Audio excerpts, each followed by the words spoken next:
وہ تعویذ کب اثر کرے گا، وہ دعا کب قبول ہوگی، وہ فلانا معاملہ کب، بھئی یہ ڈیٹ تو آپ کو رب رسول ہی دے سکتے ہیں۔ بندہ تو کوئی اطلاع ہی دے گا، پیغام ہی دے گا، دعا ہی کرے گا۔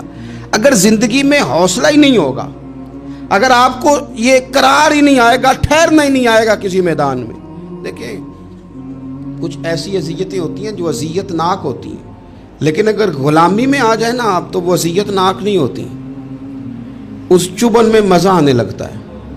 کئی درد بھی مزیدار ہوتے ہیں، کئی درد بھی، کبھی زخم ٹھیک ہونے پہ آ جائے نا تو اسے چھیڑو تو مزہ آتا ہے، اس لیے کہ کچھ درد بھی مزیدار ہوتے ہیں۔ آتش سے کسی نے کہا تو روتا بڑا ہے، اس نے کہا محبوب کی یاد میں تڑپتا ہوں، ابھی تو ایک دل ہے، میرے تو خواہش تھی کبھی دو ہوتے نا تو صحیح کر کے تڑپتا۔ رب نے دل ایک بنایا، کہتا وہ مزہ دیا ہے تڑپ نے کہ میری آرزو ہے یا رب میرے دونوں پہلوؤں میں دلے بے قرار ہوتا۔ درد میں بھی مزہ ہے، پر شرط یہ ہے کہ لوگ درد میں بھی جینا سیکھیں۔ ہم نہ آرام میں جینا چاہتے ہیں، پنکھے کے نیچے جینا چاہتے ہیں۔ کاش کہ ہمیں صحرا میں بھی نیند کا مزہ لینے کا طریقہ آئے، پھر زندگی کے سارے راستے آسان ہیں، پھر اقرا بھی مشکل نہیں۔ لیکن چونکہ حوصلہ نہیں، صبر نہیں، وہ والا قرار نہیں جو ایک مسلمان سے رب رسول کا مطالبہ ہے۔ حدیبیہ کے موقع پہ نا نبی پاک صلی اللہ علیہ وسلم نے جو شرطیں کافروں کے ساتھ طے کی تھی نا، حضور نے نور بصیرت سے کی تھی نا، تو انہی شرطوں نے پھر فتح کے باب کھول دیے۔ ان فتحنا لک فتحا مبینا۔ ایک شرط یہ تھی کہ اگر کوئی مسلمان مدینے سے مکے آئے گا تو مکے والے واپس نہیں کریں گے، رکھ لیں گے۔ پھر غور کریں، کوئی مسلمان اگر مدینے سے مکے آئے گا تو مکے والے واپس نہیں کریں گے، اور اگر کوئی بندہ مسلمان اپنے آقا کی مرضی کے بغیر مسلمان ہو جائے اور وہاں سے وہ مدینے آئے گا تو حضور پناہ نہیں دیں گے۔ تو میرے بھائی، محبوب کی طرف سے آنے والا نہ صرف سوکھ ہی نہیں قبول کرنا چاہیے، دکھ بھی قبول کرنا چاہیے، دکھ بھی قبول کرنا چاہیے۔ ہمارا یہ مسئلہ ہے کہ ہم نہ میٹھی میٹھی کے قائل ہیں، کڑوی کڑوی کے قائل نہیں۔ اگر وہ کبھی دکھ دے نا تو محبوب کا دکھ بھی سکھ سمجھ کے قبول کرو۔ ہاں ہاں، اس کی طرف سے کانٹا ہے کبھی تو اسے پھول سمجھ کے قبول کرو، وہ چبھے گا نہیں، انشاءاللہ مزہ ہی دے گا، وہ قبول تو کرو نا۔ تو اب حضرت ابو بصیر رضی اللہ تعالیٰ عنہ ایک صحابی تھے، ایک تو حضرت ابو جندل رضی اللہ تعالیٰ عنہ تھے نا، تو وہ تو حدیبیہ میں آ گئے، حضور مجھے لے جائیں، تو نبی پاک نے فرمایا میں نے وعدہ کر لیا ہے، ان کو بھی حضور نے واپس بھیج دیا۔ اور یہ بیچارے نا اپنے آقا کی جیل توڑ کے مکے سے بھاگ کے مدینے آئے، یا رسول اللہ مجھے قبول کر لے، میں بھاگ آیا ہوں، وہ بڑا ظلم کرتے ہیں، مارتے ہیں، تکلیف دیتے ہیں۔ وہ آئے تو ادھر سے نا اس کے مالک نے ایک دو بندے بھی بھیج دیے رکا دے کے کہ یا رسول اللہ آپ کا تو وعدہ تھا کہ آپ بندہ رکھیں گے نہیں۔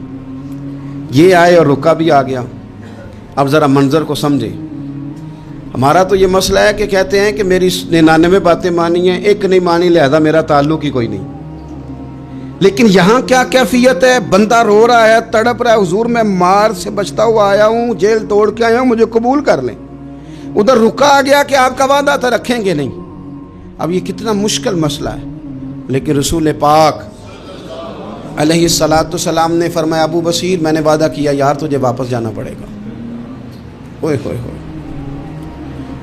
لوگ تو کہتے ہیں نا کہ وہ پیر صاحب نے کہا تھا تو میرا کام نہیں ہوا، لہذا میری بیعت ہی گئی، چھٹی ہو گئی، ماحول ہی بڑا عجیب ہے۔ حضور نے فرمایا واپس جا، لیکن جے کر یار دے نام دا ملے مینا، پھر انہوں چولی پا لئیے مینے نو پنجے سٹیے نہ، جے کر یار دے نام دا، سامنے والے نے تانا سمجھ کے دیا تھا پر یار کے نام کا تھا نا، اس نے کہا لا صحیح، سونے کے نام کا ہے نا، تانا ہوا تو کیا ہوا۔